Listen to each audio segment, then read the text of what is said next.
Hello and welcome back. So today I'm joined by Jill and Randy, who sold their home and everything they own in Victoria, BC about 3 years ago and left Canada for greener pastures.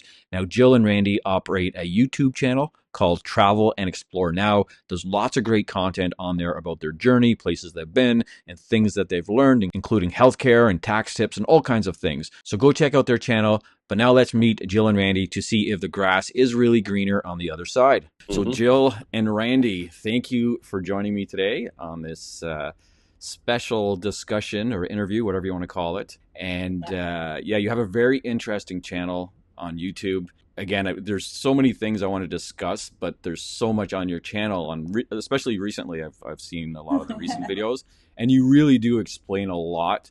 So for anyone watching this, go check out their channel, because I'm sure we're not going to get into everything today. Just kind of the basics of, who you are and what you've done and where you've gone and whatever else. So, as far as getting into it all, this has been a real process for us, and we're going on 3 years now, and we're still learning as we go. Yeah. So I was just watching the one where you're back in Victoria and comparing now to before you left, and how things may be similar and how things have changed, and that was very interesting. And I see it too, right? Even without leaving. So I guess actually that was in Vancouver, John. Oh, sorry, that was We're in Victoria now, and we should have a video coming out in the next day or two on Victoria, because it's not just Vancouver has changed. Victoria maybe even more so. Yeah. Oh, even like where I am too. Again, there's a lot of drug addiction in Canada, and I don't know. I'm guessing it's to do with like the policies and government policies. And even my brother was just moving his shop, and I'm involved a little bit. He's got a car dealership and a shop. And literally the last day, he sends me this picture where there's people literally smoking meth or crack in front of his business. They don't even care. It's craziness. No, well, it's legal now. Yeah. You can go in the hospital and smoke crack or shoot up. Especially in BC, it's a lot more legal in BC, it seems, than anywhere else. They have vending machines. They have vending machines out there, I heard, where you can get paraphernalia. It's insane. We're staying right behind the Empress Hotel, for anyone who knows Victoria, right in the heart of the tourist district. Mm-hmm. We're doing a pet sit here for a friend of Jill's. Beautiful, beautiful condo, and right across from the Marriott Hotel. And the businesses below us, all their doors are locked. And all throughout Victoria, you have to knock on the door, and they sort of screen you before they let you in. That's crazy. So I guess we're going to start with, we've already started, but we will get back to this. But why did you guys leave Canada? Well, there's a lot of different reasons. I bet. And I think I sort of, spurred it on. I think the big reason is the taxes. We were just getting murdered, and I've never, minded paying taxes, but it just seems we're being wasted. Yeah. And but it had a lot to do with other things, the crime, just the whole state of the country. We're back here now. We've been back 4 weeks? 3 weeks. And it's depressing. Yeah. To see the people. There's so many people struggling. We were down in the law office underneath us here yesterday with the doors locked, and the woman, the lawyer, was talking about how this is being normalized in Canada now. Yeah. But it's not normal. We've been traveling all over the world for the last 3 years. Nowhere else in the world is like this. Yeah, and on your channel, when you go to your channel, I think one of your preview videos, or the one that kind of pops up, is where you say, and it's funny, and I can kind of see where you're coming from. And a lot of people on YouTube would have similar views to you, but it's you'll own nothing and be happy or something because you're traveling around, right? So it's something like that. I forget what you say, but and that was obviously own nothing and live anywhere. And, I took some flack for that about owning nothing, but honestly, it was the best decision we've ever made. Oh yeah, it's Yeah. people are scared to speak like about what they really feel, and then everything's political now. And but it is true, like this is the road Canada's going down, and it's sad that it's like linked to some conspiracy theory or whatever you want to call it. And but it's this is what's happening now. Like just a quick story. My neighbor's just a normal neighborhood in Niagara Falls here. Like there's never the biggest troublemakers in my neighborhood was like me when I was a kid, and my brother and my friends, like, just petty stuff, I'm guilty as charged as well. and now, like in the last 2 years, there was a drive-by shooting on my street of just some random thing. Like some kids were, some owners' kids were involved in drugs, and the guy sitting in his living room, and his kid happened to do some drugs and involved with the wrong people, and you get some bullets through the window. My other neighbor Yeah. was walking his dog in a park and got killed by a serial killer. Like he's just right down the street, and it's like some lady that just stabbed 3 people within 2 days in Ontario here. But like we're Yeah. seeing this, like little Niagara Falls is not petty crime anymore. It's turning into the serious stuff.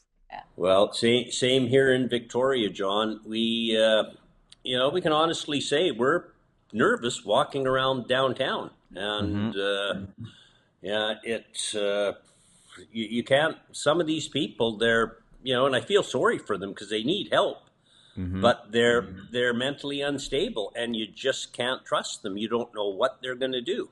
Yeah, and Uh, they have nothing to lose. Life means nothing to a lot of the people, or they've given up. Like if you're doing drugs, then you know that you could die anytime and overdose. Like what does it matter if you kill somebody else? Or and desperation is the worst form of yeah. Yeah. human, conflicts, right? So There was one street in Victoria, and we were going to the grocery store, and I won't even walk down there.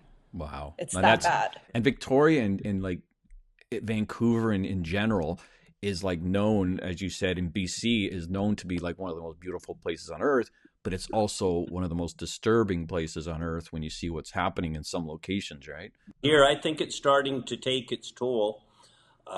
We have never seen Victoria as quiet as now. Normally, in this area here, this is a tourist area, it's just packed with people everywhere. Mm-hmm. And similar to Vancouver, but even more so, Yeah. the streets are empty. Now, They get busy when the cruise ship comes in, oh yeah, but those people, they're not, getting hotel rooms. A lot of them aren't even eating dinners. They get off the cruise ship late afternoon, they come for a little peek, and then they're back on the ship and gone. Yeah. yeah, And it's talking to businesses. The tourism's way down here, and I think it's a reflection. Well, not just the cost of everything, but also the crime and it's not a safe place anymore. mm-hmm. You guys moved what 3 years ago, and something very scary happened after you left, and luckily you weren't here, right? Maybe you Yeah. can share. We sold our home 3 years ago. Actually, it was 2022? Was it June? 20, Almost 3 years to the yeah, day. yeah. Mm-hmm. And sold it to a lovely young couple, and didn't think about it again. And there's a Facebook page for the neighborhood, and I'm browsing through it in the old neighborhood, and and there's a home invasion. I was shocked, and Mm-hmm. I showed it to Jill, and she goes, "That's our house." Yeah. And Yeah. and so shortly thereafter, well, about a week later, Global did a story on it, and it was a home invasion in our home. And if we hadn't have made the decision to leave Canada, that wouldn't be us, or that would have been us in there, 3 o'clock in the morning. Luckily for Chad, he's a big, strong, young kid. Mm-hmm. He's 30, 40 years younger than me, and a lot That was a new owner, stronger. was it? Yeah. Pardon me? That was a new owner. Yeah. Yeah. Yeah. And he managed to subdue the guy, but just barely. At Mm-hmm. one time, the fellow had a chain wrapped around his neck, Wow. and threatening, "I'm going to kill you, I'm going to kill you." He's going to kill his wife, his kid, rape the wife. Like, it was Wow. really awful. And the police came, they took him away, and in 2 days, he was out. Yeah, he's out on the street right now. The only restriction, he can still go to River's Edge neighborhood. Yeah. Mm-hmm. He just can't go to the 700 block, if you can believe that. So Yeah. it's Yeah. and this is what we hear, like the policies or the laws in Canada, the catch and release, like I don't there's it like entices, you know, criminals to do criminal behavior. And like the police are now telling people to like just give your keys to the criminals if they come and try to home, because now they're doing home invasions and take the keys instead of just using their, you know, their technology to get them. And I guess like a lot of times when people, you know, when they leave Canada, there's all these concerns, right? Healthcare, which you talk about extensively in the one video. Yeah. And now that's, well, maybe we will get into that quickly, the healthcare, but the crime, like you're like, people are worried about crime in like these other countries, like Mexico and the Caribbean and things like that. And it's like per capita, it seems like Canada is like climbing that ladder really quickly right now. Well, you know, Everywhere that we have traveled and all over the world, we have never seen anything like it compared to here or Mm-hmm. Vancouver or Victoria. We feel safer in other countries, even Mexico. You know, in Mexico, there's beautiful places to go, and you are completely safe. I've never felt scared. Whereas here, I do. I walk the dog out to the garden, little park here, and there's like three people laying in the rocks. yeah, Well, we could go right down below us here. And like I say, John, this is the high rent district. mm-hmm. And, you know, I don't want Jill going out at night with the dogs. There's a little park right below us. And, you know, I don't feel safe for her being by herself. We're down there the other night, and there's a suitcase in the bushes, and, you know, someone's home and stuff. And, you know, they're shooting up drugs right underneath us here. Wow. And it's, and so if it's like that here, you can imagine what it's like in you know, some other neighborhoods in Oh yeah, what is it Victoria. called? East Hastings or whatever over there, and many other That's places Vancouver. Yeah. yeah, in Vancouver. Yes, I'm saying, could you imagine what it's like over there if it's like that in Victoria? Yeah. Well, we were just there. My son, he just got on the fire department, and he drove us on a little tour through some of the back alleys and stuff, and it's sad. Mm-hmm. It's you know, like I said before, it's depressing being back here. Yeah, Yeah. and I think that what people don't realize about like the crime and drugs, especially in other countries, are many of these countries, like if you do violent crime, like there is no jail time. You're just gonna get shot like by the police right then and there, right? Like it's like, so, you know, and this is the difference in Canada. You get away with it. You can, you know, there's people that stab people and they're out in a couple of days and they do it Yeah. again, like on the subway in Toronto last year, whenever it was. The Oh, guy, he stabbed some guy like 17 times and he was on bail or release for uttering death threats to somebody else or attempted Yeah. murder or something. Like it's crazy, just that catch and release. Like this is the worst thing I think that's happened to Canada when it comes to the crime, right? It's the catch and release policy. I And no, think by traveling the world like we have, it's really opened our eyes to what the options are out there. yeah. And so I'm going to go to the one big thing that people always bring up, and you made a great video on it. And anyone that I like, anyone, anywhere, you talk about anything, you talk about the US, what's happening there, and people say, like, go move to the US and you'll have no free healthcare and all this stuff. Well, first of all, Canadian healthcare is not free. And you guys had some great info on it. Now, when I just watched, I don't know if you watched his video, one of the new politicians, something Strauss, his name is. He's from Kitchener, and he's a doctor, and he became an MP. He's a new MP now. He's a conservative Yeah. MP, and his wife, like, so he's a doctor working in the system, and his wife was giving birth, and they left her bleeding for 2 hours, and he had to. Yeah. He said something. They said take her to another hospital, or he said I'm going to take her to another hospital. He said go, yeah, please do. Like this is like not good healthcare. And what I explained to people was, okay, universal healthcare. I call it social healthcare, but go to a hospital or go to any one of these social services that we have for healthcare. Then go to your dental office that is private in Canada, and let me know where you're going to get treated better, and what facilities are nicer. And of course, the dental office is a lot nicer than the hospitals and the waiting rooms and all that. And you guys, again, on your video, I remember you saying it was like when you went for your medical checkup, I think it was you, Jill, you said Yeah. like it was like checking into a 5-star hotel. Yeah, it blew us away. We were, a lot of Americans and Canadians think you can only get good health care in North America. Hmm. And when we were in Malaysia, we got up to the hospital. It was like walking into the Four Seasons Hotel. Hmm. It was the most efficient. We sat down, we had a 9 o'clock, starting at 9 o'clock, and we were going to go all day through testing. And we spent the whole day. They gave us a free lunch. We had every test that you could imagine and I go through all the different tests. And at the end of the day, you meet with the doctor for an hour, you meet with the cardiologist. It was so thorough. It would have taken us years to get that Yeah, done in yeah, Canada, yeah. like literally years. I think people don't realize in Canada, like it's not free. You pay extra taxes, and this is the reason why you left. It's because of the taxes in Canada, right? Like, so you're paying dearly for this healthcare, and Yeah. most people, like whether you get it through a job, like most people have dental care and benefits through like their business or their job.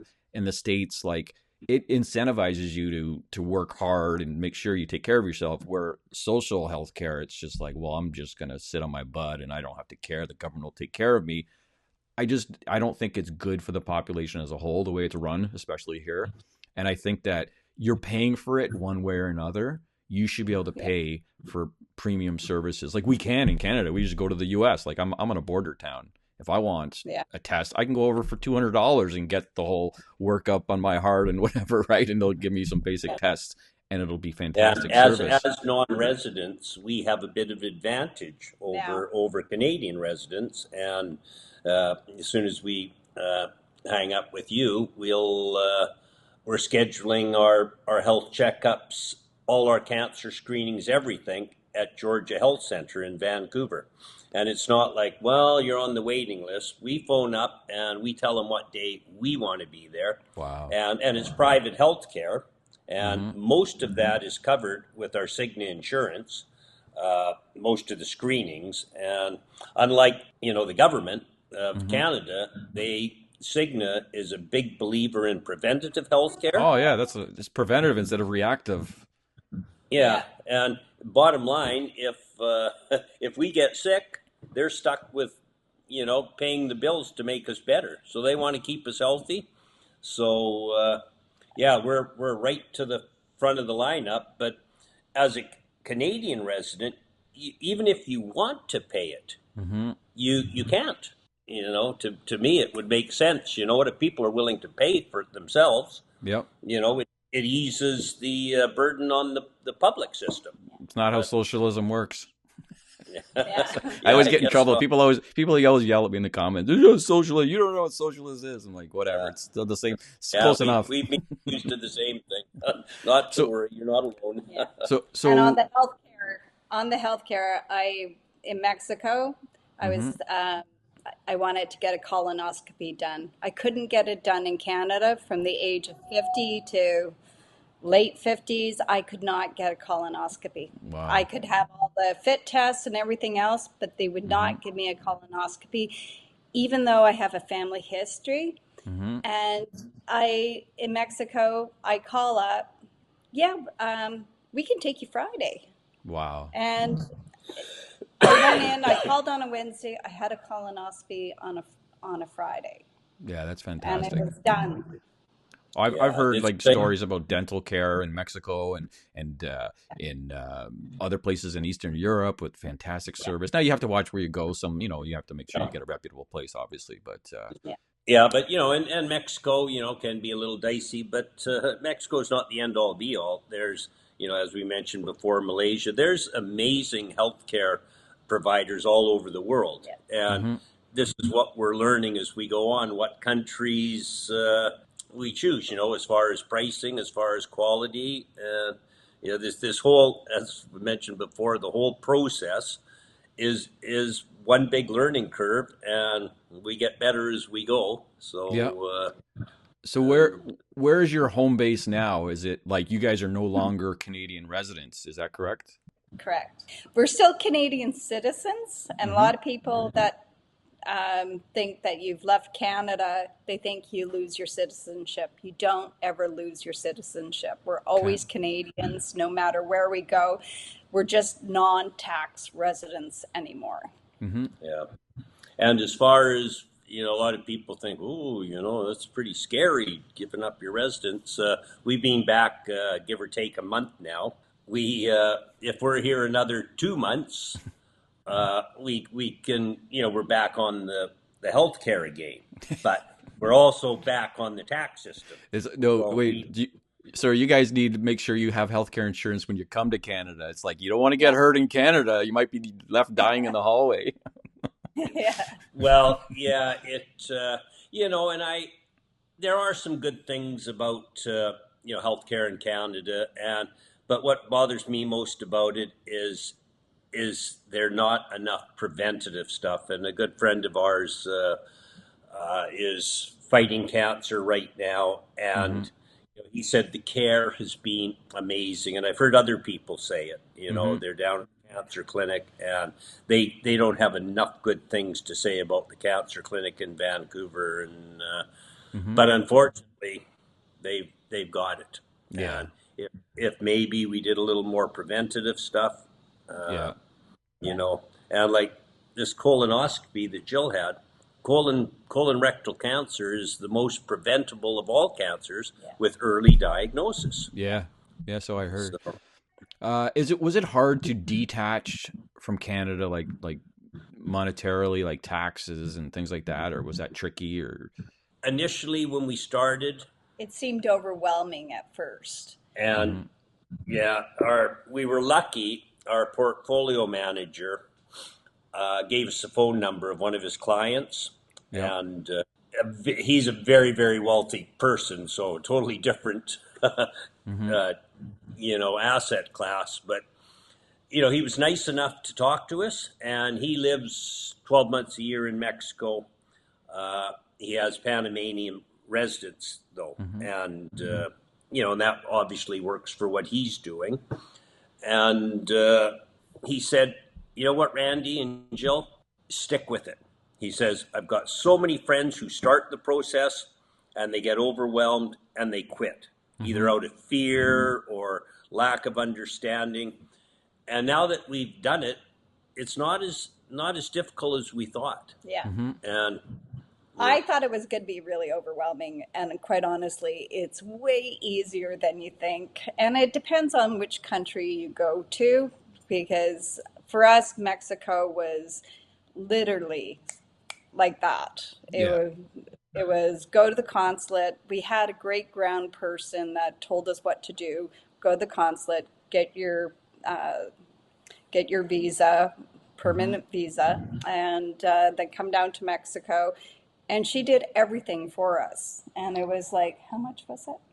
yeah, it's very reasonable. And in a lot of our videos, we encourage people thinking of doing this, and whether you go through with it or not, Mm-hmm. get your. We didn't even realize we couldn't give up our residency until we had a new one, Oh, okay. and Yeah. we Yeah. found out as soon as we Yeah. tried to move our accounts over into non-resident accounts. And the first thing the company said is, we need your Tax ID. yeah, your tax ID number, as well as your CURP, I think they call it, number, Mm-hmm. and which we had. So we encourage people, if you're even thinking about it, go set up a new residency somewhere. Mm-hmm. There's lots of people. We've got lots of friends that are still residents of Canada, but they have Mexican permanent residency as well. Mm-hmm. And so, because it's not getting easier every year, the Threshold gets higher. It's like trying to leave. It's going to be like trying to leave Cuba soon. So well, now, are you guys paying less taxes than now? Providing you've got everything set up already, than you would have been in Canada at this point. uh, substantially less. Yes. Oh wow. Yeah.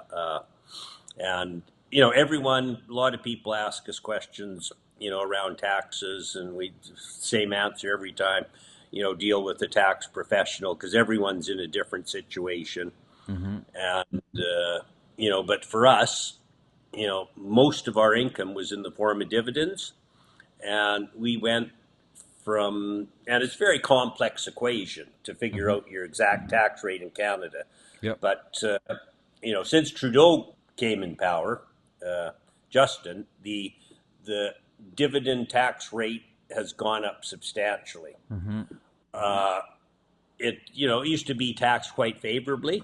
Yep. Uh, Still a little bit of an advantage Yeah. over just basic income, but we now just pay a flat 15% withholding on all our dividends, and Mm-hmm. I think we were up close to 40% Yeah. with the old. So yeah, we're saving more money than we can spend between taxes and between liquidating our real estate holdings. Yeah. That's Very the good. big, and we've invested that money, and We got out of prison. yeah, I think a lot of people that own homes, a lot of them, it's a asset strategy, and you're a prisoner. Mm-hmm. Yeah, I go over the numbers and like just for young families to like the average after tax household income in Canada is like 80 to 85. There's no actual recent data on it because it's very hard and it's not consistent data. Like Stats Canada makes sure it's not easy to get this info. But it's I estimated it today at around 80 to 85,000 after tax for the average Canadian family, which could be high, and the average house is like 679,000. Like you're spending 50,000 of that 80,000 on a house if you were to put 10% down right now. So it's like the Canadian dream is like long gone when it comes to housing, but people they don't have a long-term plan. They see a payment, they say, "Hey, my payment's this," and it's all going to interest. Like it's crazy. yeah. Well, both Jill and I were involved in real estate prior. I was a real estate investor, and Jill Mhm. bought homes, and she's an amazing designer. She's got a amazing eye, artistic eye, and a lot of her homes were featured in Better Homes and Oh Gardens. wow. So, a lot of people, the way we talk now, they think we hate real estate. We love real estate. It's been so good to us and a lot of other Canadians. Mhm. But it doesn't make sense anymore. And it's something we really loved about your channel, John, is, you know, you report true stats. And Mhm. so many other realtors, I'm really not sure what they're trying to accomplish, but they're not really. They're saying any time's a good time to buy, and Yeah, that's not the. it's the story with them. It's like, and is that how you kind of came across me? Was from my messaging, was it? Yeah, we like I say we love real Yeah. estate all over the world. Mhm. We're constantly checking out real estate, and and it's not just Canada. Yep. Uh, all over the world right now, it's real estate is high. Yeah. Mhm. And, I personally, I look at real estate as a price rent uh, ratio. Yep. And this condo we're in here right now, we could rent this for probably about 3,000, max 3,500 a month. Mhm. And But it's it, a special condo too. It's got like 1,000 square feet outside, Oh and it's wow. Yeah, beautiful. that's nice. Yeah. Yeah. yeah, but it's going to cost 1.2, 1.3 Yeah. to buy it, and that doesn't include all the the fees that come along with that, which keep on going up. Your Con. taxes, your HOA. I Mhm. think here they call them strata fees, Yeah. and they just keep going up. And if it's cheaper to rent, why buy? Yeah, and significantly cheaper to rent too. It's not just like Oh, Yeah. a little bit. And yeah, so yeah. I've done like many comparisons with renting and buying, and it's usually like just the money and interest you're paying. You could rent the place, like so you're Oh, Yeah. actually so your monthly increase in expenses is you're pocketing maybe $800 on the average house or something, but you're paying an $800 extra a month. Like so your cash flow is going down, and people don't realize yeah. that. Like cash flow is important, right? So. Oh, well, all the rental properties that I had in the past, and I wasn't, was just small time, mom and pop type, Yeah. investor. And, I'd buy a home or I'd buy a condo. I started with condos and I got into homes and all of my properties. Mm-hmm.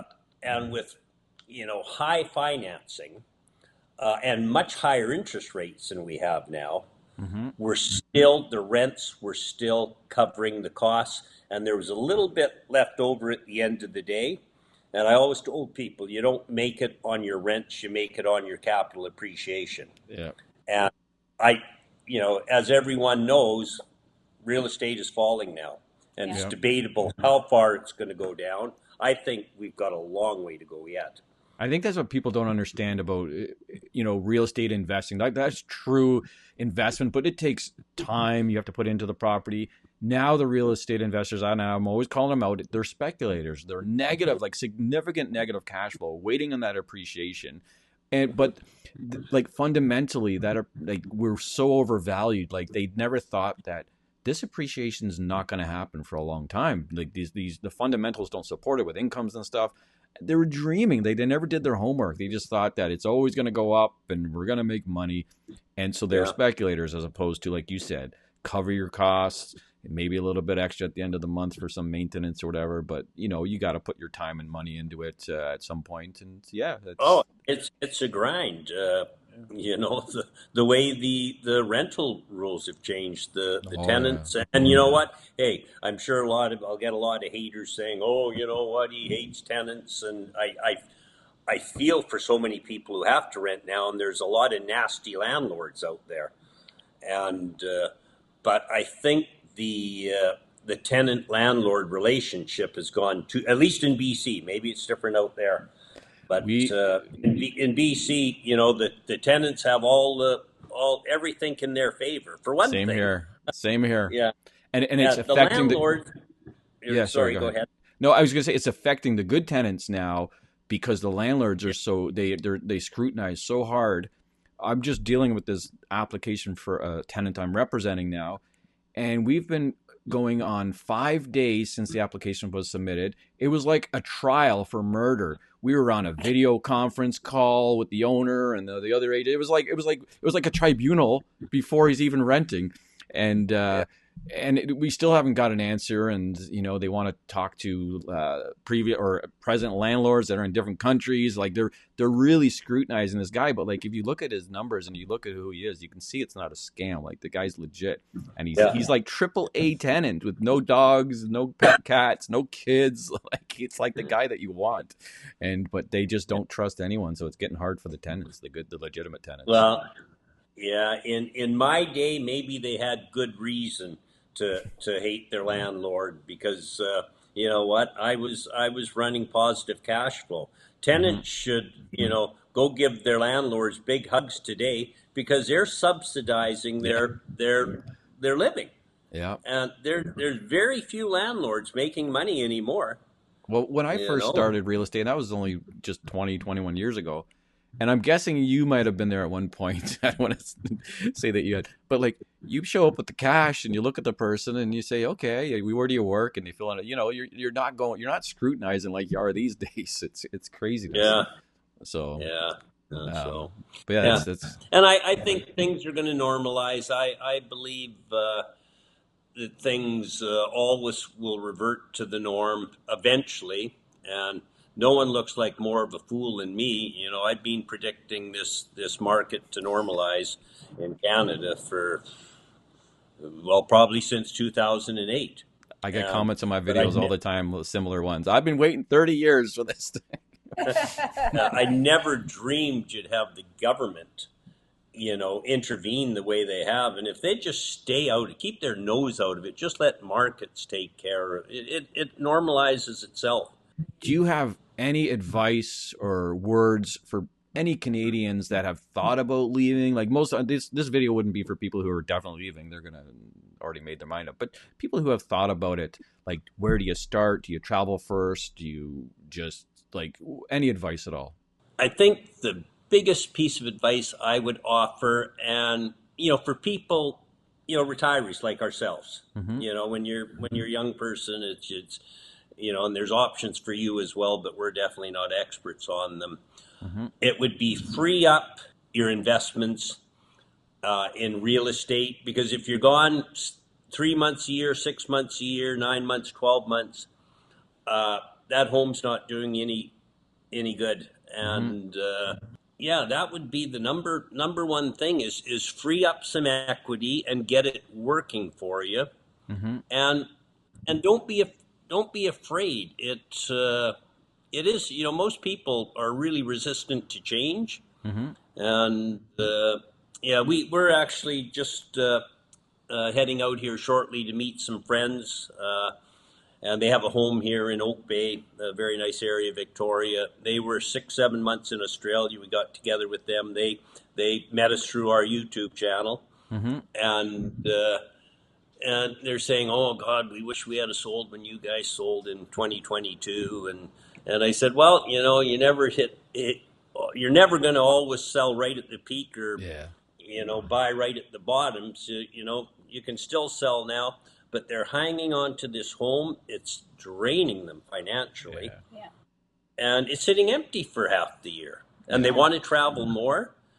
And so... And I think that, honestly, I think the problem that a lot of people face, or they need to get over, is that fear of losing out or losing value. Like, real estate hasn't gone, besides that blow off top, but like for the last 4 years, it's been the same price. We had a few months that it blew off when you luckily sold in that peak. But like, if you had bought a house in 2021, it's doing nothing. Like, it has done nothing price wise in most areas of this country. You would have made more in the markets or whatever, somewhere safe. We bought right at the beginning of COVID. Yeah. And there was a lull in the market, and so we bought it, and it was low.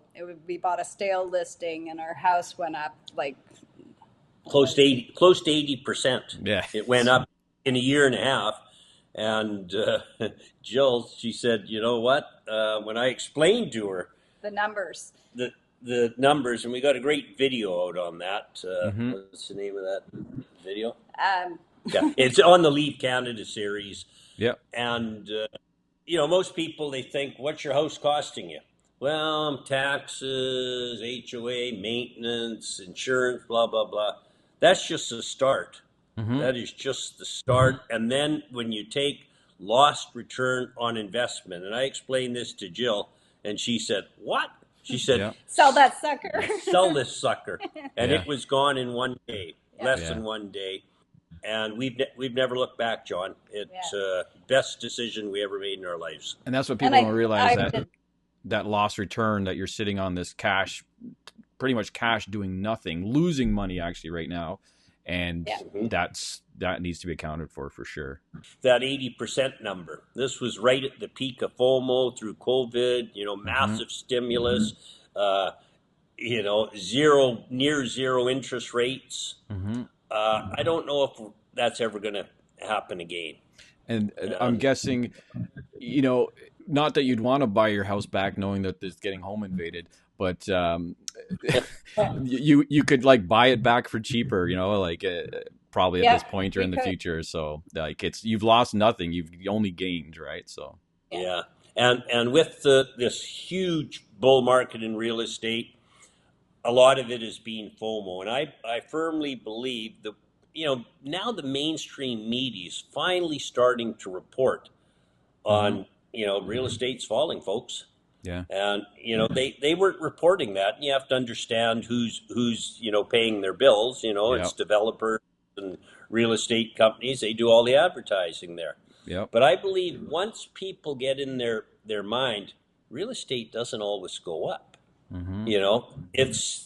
That's when you're going to really start to see things normalize to normal prices, and the investors have already left the market. Yeah, we're like pretty much we're getting into that fear stage now, and the reality is the fear stage, knowing that it's not going to happen, and we're hitting that right now. I can see like everyone, even the people, the big real estate names out there on social media, like they're all saying the same thing. Like, it's done, the market is over. Like finally, yeah.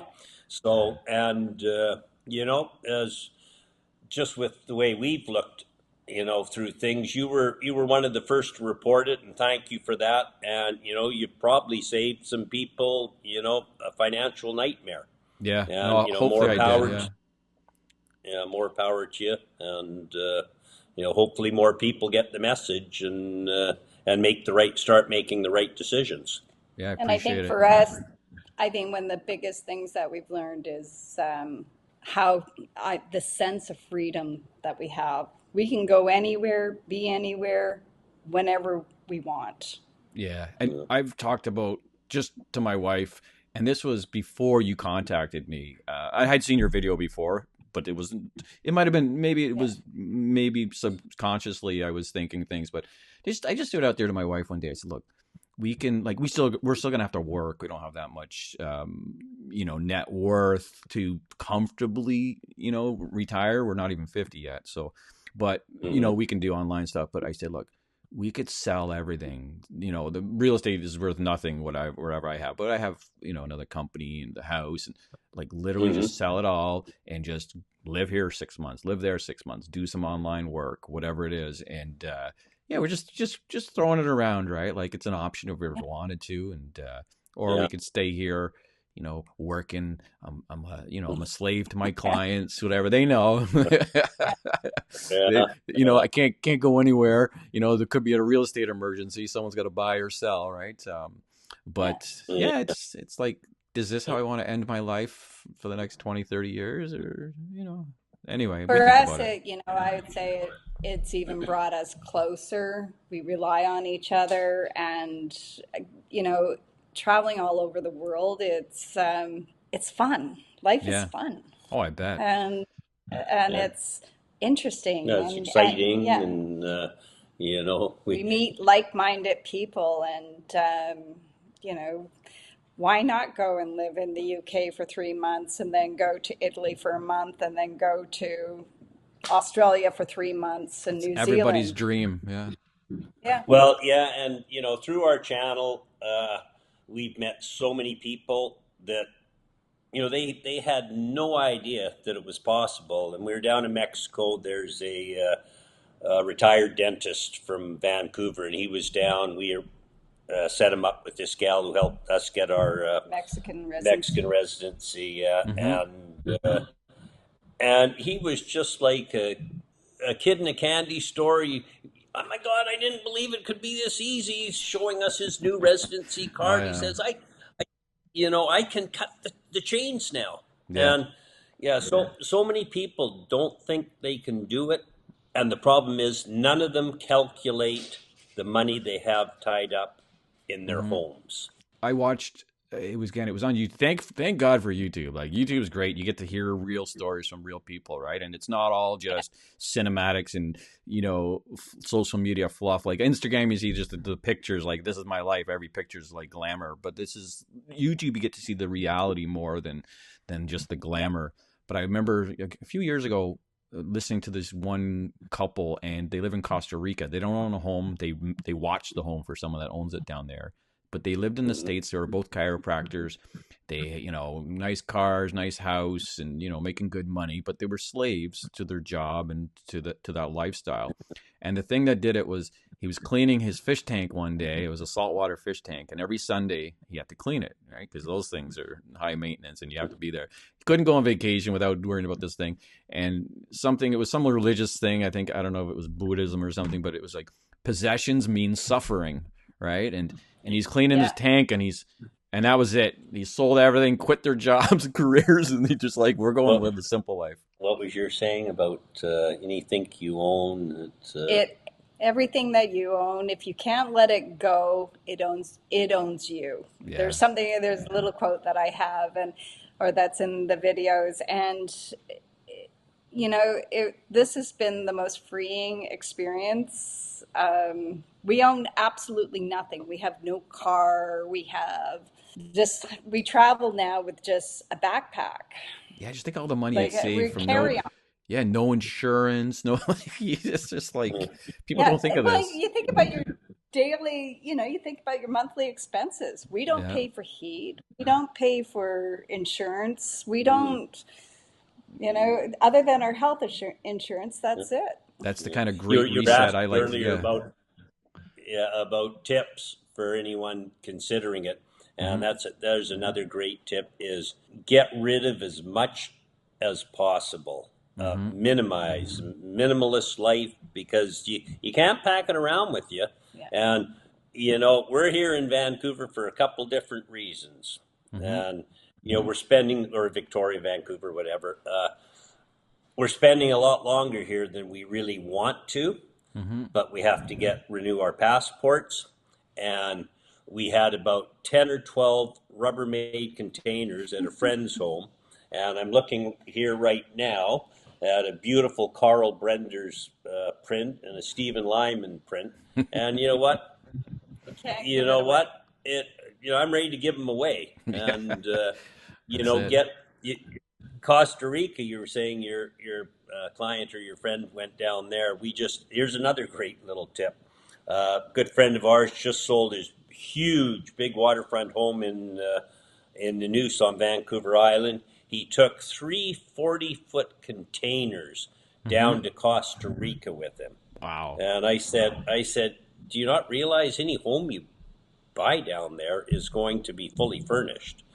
And that's unless it's brand new. And yeah, get rid of as much as Oh possible. yeah, definitely. That's Yeah. good.